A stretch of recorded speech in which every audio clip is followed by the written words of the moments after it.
Evet, bu da başka bir video. Diyeceksiniz ki bu adam ne yapıyor? Bugün 3-4 yere uğrayıp videolar çektik. Banyo geliyor, ev geliyor bir tane komple 3 katlı. Burada da güzel bir bahçemiz var.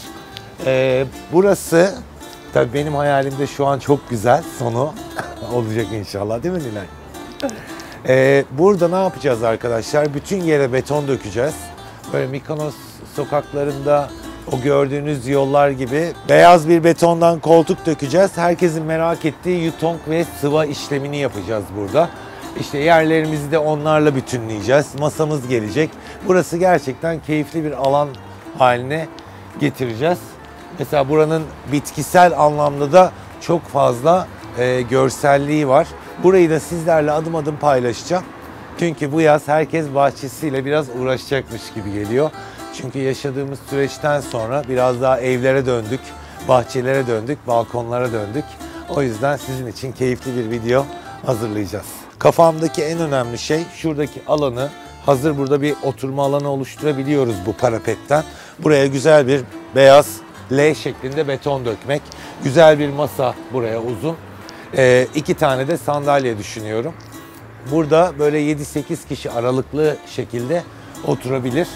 Aynı şekilde buralara döküm yutonglardan devam edip içine bitkiler getireceğim. Şu an kafamda bu şekilde ama uygulama esnasında karşımıza çıkacak sorunlar olabilir. Bu sorunlara göre nasıl alternatif, nasıl çözüm getireceğiz? Bu şekilde anlatıyorum kafamdakini. Bir de sonucuna baktığınız zaman göreceksiniz. Burası böyle oldu, böyle anlatmıştı diye. Belki hiç değişmeyecek. Buraya düşündüğüm şey güzel beyaz bir yaz balkonu.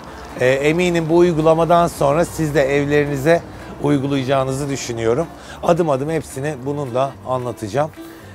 Şimdiden keyifli seyirler. Biliyorsunuz bu bahçeyi ilk başta çektiğimizde farklı yer malzemeleri vardı. İşte burada seramik vardı. Bazı yerleri çimendi. Biz bunların hepsini toptan bir betonu döktük ve üstüne kayrak taşı yapacağız. Kayrak taşını yaparken de onun yerleşimini de size anlatacağım. Biraz aralıklı modeller var. Yani aralıklı döşenen modeller var. Kimisi sık isteyebilir. Biz burada birazcık daha aralıklı modeli tercih ediyoruz. Çünkü beyazı çok daha fazla gözüksün diye. Bunları belirli aralıklarda yerleştireceğiz. Aralarını da doldurmak için mozaik, beyaz çimento, mermer tozu karıştıracağız ve süreceğiz. Bu işlemi de size gösterelim. Şimdi bunun dizilimi de çok önemli. Hani orada bir iç mimari ve bir sanat işi diyorum ben artık buna. Şimdi bunun oranını da nasıl kurulduğunu göstereceğim. Biz burada birazcık daha aralıklı istiyoruz. Çok fazla az aralıklı bıraktığınız zaman çok fazla yoğun taş gözüksün istemiyoruz.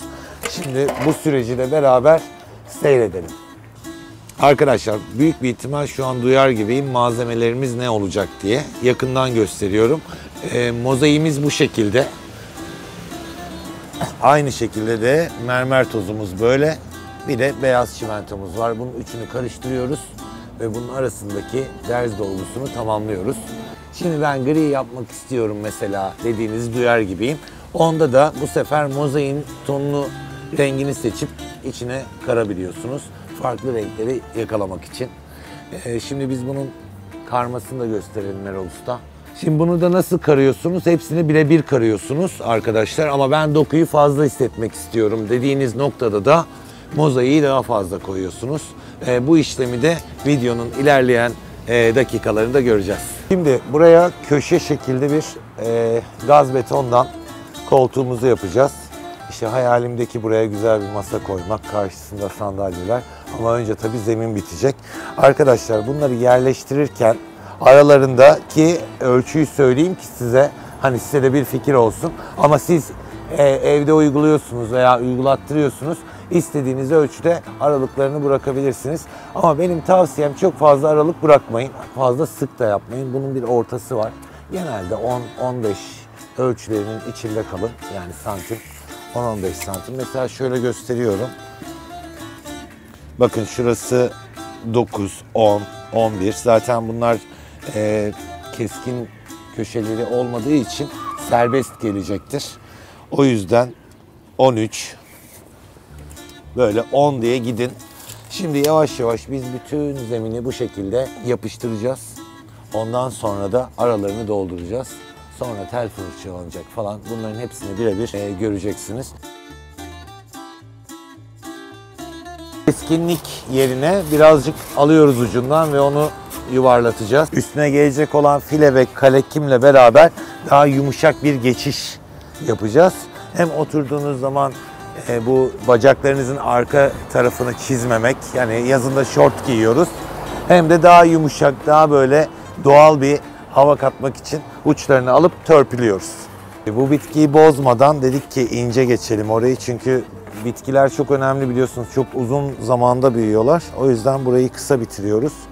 O bitkiye de saygımızdan dolayı diyebilirim. Şimdi çok boğmak istemiyorum. Tek tek yutongu koyduk, bitirdik. Finali böyle birazcık yormamak adına da kısa kesmek istiyorum. Şimdi bu Erol Usta burayı tamamlayacak. Kayrak taşlarını tamamlayacak. Bu kayrak taşlarının arasındaki dolguyu size kesinlikle göstereceğim. Bir boşluk bırakacağım. Onu da videonun içine ekleyeceğiz.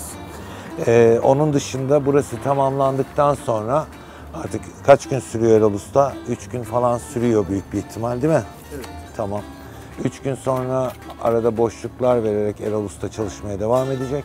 Bu 3 gün sonra gelip burada videomuzu çekeceğiz ve bitmiş halini göreceğiz. Çiçekliklerden oturma alanına kadar, yerdeki kayraklara kadar hepsini görmüş olacaksınız. Bu sizin için 1 dakika, bizim için 4 gün sürüyor. Görüşmek üzere bir dahaki videoda. Evet, aradan 2 gün geçti ve biz yerdeki kayrak taşlarını yerleştirdik. Araları bugün doldurmayı göstereceğim. Ondan sonra koltuk alanımız ve çiçeklik alanlarımız bitti. Onların da üstüne ne işlem yapıldığını göstereceğim. Bir kısmını gösterelim. Çok da sizi yine sıkmak istemediğimi her seferinde söylüyorum. İlk işlemin bir 50 santimini falan mı gösteririz? Evet. 50 santim falan bir gösterelim. Sonra o şekilde devam ettiğimizi biliyorsunuz zaten. Kalekimimizi çektik. Onun üstüne filemizi yapıyoruz. Daha öncesinde de köşelerine, yani 90 derece dik olan köşelere de köşe bentimizi yerleştirdik. Onun üstüne sıvayı yapıyoruz. Ondan sonra bunu da geliyoruz şu şekilde, değil mi? Böyle başlıyoruz yapmaya. Tam ucuna mı oturtalım şeyi böyle? Fazlasını keseriz. Ha. Şöyle de yapabiliriz. Ha, aşağıdan. Aşağıdan keseriz. Tamam. Yine bunun üstüne sıvamızı çekiyoruz, doğru mu? Evet. Arkadaşlar, fileleme işlemi basit aslında. Hemen şu kısmı beraber yapmıştık zaten. Burasını da böyle bu şekilde tamamlamış olduk. Şimdi bu yüzeyi de sıvayıp bu fileye bağlayacağız ve bitmiş olacak. Ondan sonra bunun üstüne yapacağımız işlem de mineral sıva olacak. Artık bu işi finalde bağlayacağız. Yer zeminini gösterdik, nasıl yapılıyor. Gaz betonu koltuğumuzu gösterdik. Artık sıra detaylara geldi. Arkadaşlar, şimdi iç mimar olmakla olmuyor. Bu olayı da öğrenmemiz gerekiyor. Şimdi bunun ortasına suyu dolduruyoruz. Hani bunu kendim yapabilir miyim Hakan Bey diyorsunuz ya. Bilmem, yapabilir misiniz? Ben de deneyeceğim şimdi. Peki kurudu sıva. Yağmurdan, çamurdan kirlendi. Nasıl yıkıyorum diye bir soru da var. Böyle ben fırçalarla yıkandığını biliyorum. Sabun fırça. Başka da bir şey olmaz. Değil mi? O kadar. Yine bembeyazlığını sağlar, değil mi? Tamam. Korkmayın yani beyazdan.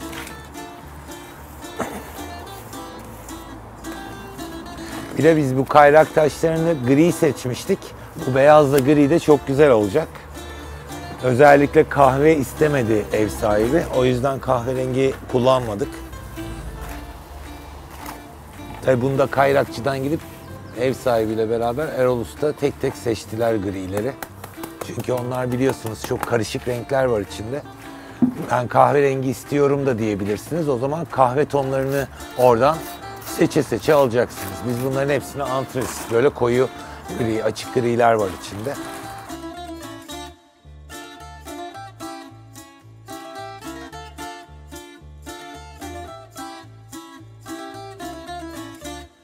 Biz bunun üstünü bir boyanın dış cephe boyasıyla boyadık.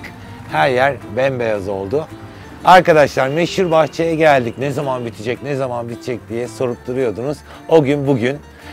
Biz en son nerede bıraktık? Yerleri bitirdik. Buranın sıvalarını çektik.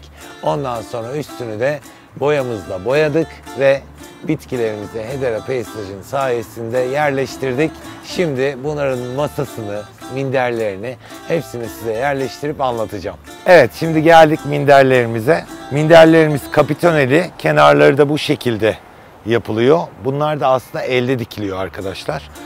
Bu fermuarlı, normalde kapitoneli olduğu zaman biliyorsunuz ki onu açamıyorsunuz ama bunlarda ekstra bir özellik var, düğmeli. Bunu fermuarlı olmasının sebebi de açtığım kapitoneleri düğmelerinden tak çıkart mantığı ile takıp çıkartıp yıkayıp yerine koyabiliyorsunuz. Ne olacak bu sefer? Yıkanabilir mi sorularına en büyük cevap burada. Nokasa'ya şimdiden teşekkür ediyoruz.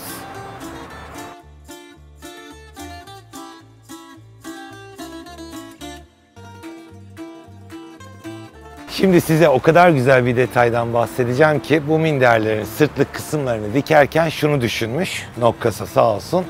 Arkadaşlar burayı eğimli yapmış biraz. Şimdi buraya koyduğum zaman ne oluyor? Burayı kavramış oluyor ve oturuyor. Ve şöyle bir detay ve notu var. Diyor ki ne kadar çok oturursanız o kadar kendi kalıbını ve olduğu zeminin şeklini alacak. O yüzden ben şimdiden başlıyorum oturmaya.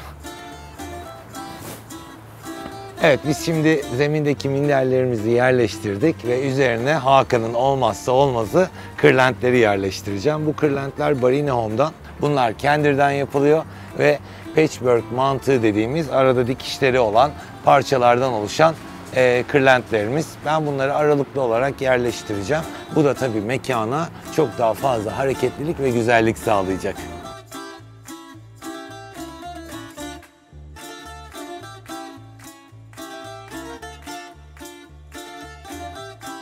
Arkadaşlar kırlentleri yerleştirdim. Çok fazla yan yana koymadım. Aralıklar bıraktım ki çok fazla sık koyduğunuz zaman da bu sefer kırlent karmaşası diyorum ben ona.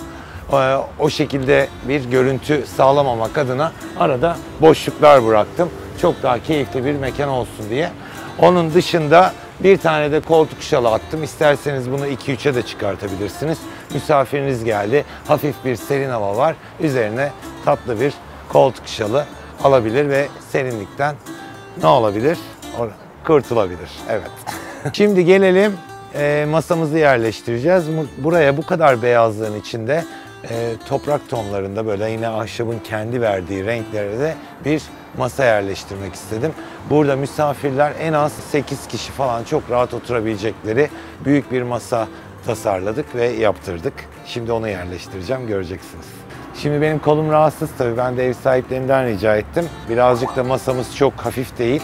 Onlar da masayı şu an yerleştiriyorlar. En keyifli anda sunmak bence. Arkadaşlar böyle bir masa yerleştirdik buraya. O kadar beyazlığın içinde ne oldu? Çok tatlı, kendini belli eden bir masa olmuş oldu. Burada 1, 2, 3, 4, 5, 6, 7 kişi çok rahat oturabilir. İstenirse 10 kişi bile sığarsınız. Buraya bir tane tatlı bir sandalye koyacağım. Bu da böyle Yunan köylerinde bir kahveye gidersiniz de o kahvede gördüğünüz ahşap sandalyelerden koymak istedim. Çünkü burası çok doğal ve natürel bir alan oldu.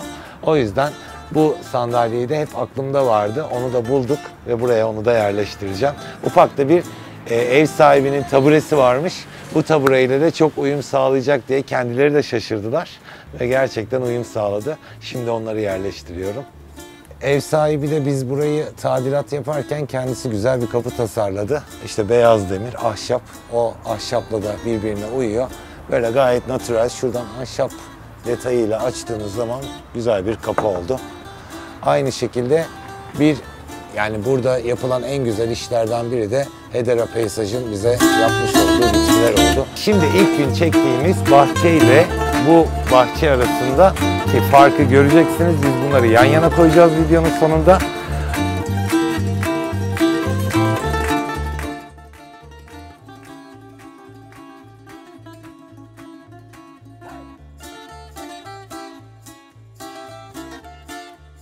Arkadaşlar ben çok keyifli bir bahçe ve oturma alanı tasarladığımı düşünüyorum. Ve zaten ben bunu Instagram'da da yayınlarken çok sordunuz bu video ne zaman bitecek diye. İşte şimdi finalini veriyoruz. Sonuna da güzel bir müzik ekleyelim Fatih. Ve ben burada ayrılıyorum. Siz de mekanın tadını çıkartın.